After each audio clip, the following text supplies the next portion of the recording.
Dies ire, dies illa, solvet seculum in favilla. Te David cum Sibylla.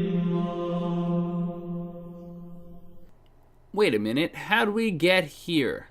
With one congratulation.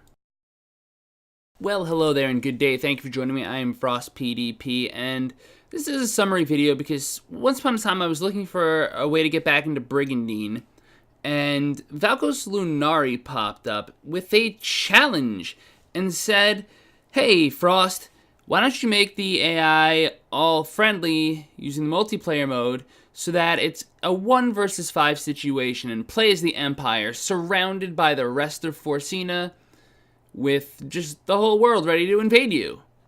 And I predictably said sure, because why wouldn't I? What could go wrong? We agreed to call this challenge Esgares Invictus, like an achievement.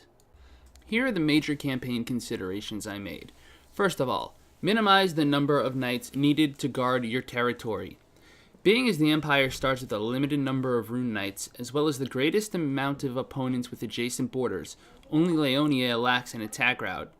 And given the fact that the AI is inclined to organize its strongest team into a single army and attack the player with a top-tier team, while I couldn't always have one, I decided it was sometimes beneficial to sacrifice, perhaps at some cost to the enemy, 2 castles if it let me create a choke point that I could use to block 2 armies with 1. Also worth noting is a discovery I wasn't aware of, that in multiplayer the Empire doesn't lose any knights to storyline events, but it also doesn't gain very many until the end of a campaign. Sorry Valkos, I know you just lost Soliel, but Shred could be useful, and at any rate, you're nothing but walking death at this point in your campaign anyway. Next up, find a way to block Esgalia with Carleon, or vice versa. Another way I decided that I could limit the number of attackers I might have to face would be to somehow trick Carleon or Esgalia into blocking the other in. We'd learned in past multiplayer campaigns that allies can relocate their armies through their allies, thus allowing them to safely relocate forces at times, and this even worked against me. But I also successfully blocked Dristan with Carleon.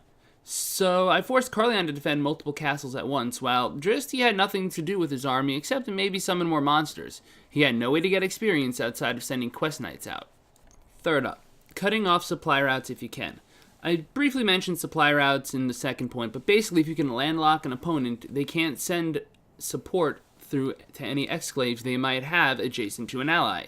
This is useful if, say, you can cut New Almiki in half. Just be careful because sometimes it's hard to tell where borders are, especially if you wind up forced to retreat when you don't expect to be.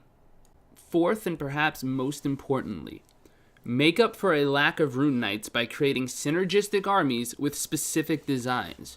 For example, have a low-level, low-rune power knight use a lot of low-cost, effective, sacrificial even, monsters, such as mandrakes for paralyze, or centaurs, which have an ability to get to second-row targets, often enemy knights because the AI will put their knights on the second row a lot of times, or they won't even form a proper defense before you start attacking. This is a useful tactic for any player to use in almost any situation, by the way. A weak knight with a purpose-driven army like a bunch of rocks could easily reshape a battle, even if the knight gets KO'd in the process. Finally, I had to fix my own mistakes and surrender castles to the AI that I had taken before anyone realized I'd forgotten to put on hard difficulty. Sorry. So as this last bit plays, I want you to pay attention to 2 things. First off, I want you to look at the casualty ratios that I had to uphold. And you'll notice that even by the time I got to Leonia, I was mostly going for knight kills to just wrap up battles quickly and just eliminate the opposition. And second of all, look at the map. You'll notice that I do reseed a little bit at the start because I'm giving the castles back to the AI. And then also, watch how Carleon blocks off Escalio, and watch how Almikia sneaks around the northwestern part of the continent a little bit because they were able to get a resupply I didn't expect them to. But other than that, you can just watch how we sort of just go north, create borders, and then just push south through people we only need 1 or 2 knights to deal with, like Leonia. Well, with all that said, I want to thank you all so much for joining me. I really enjoyed this challenge, and I recommend you give it a shot too. On any mod you want to use. If you want to use Cross, if you want to use Grand Battles, if you want to use OG, I don't think you can use OG LOF, but you can definitely use Grand Edition. And yeah, feel free to hit me up on Twitch, Twitter, YouTube, or even the Brigandine Discord we have, because I'm more than happy to chat about it. And as always on this channel, La Paz.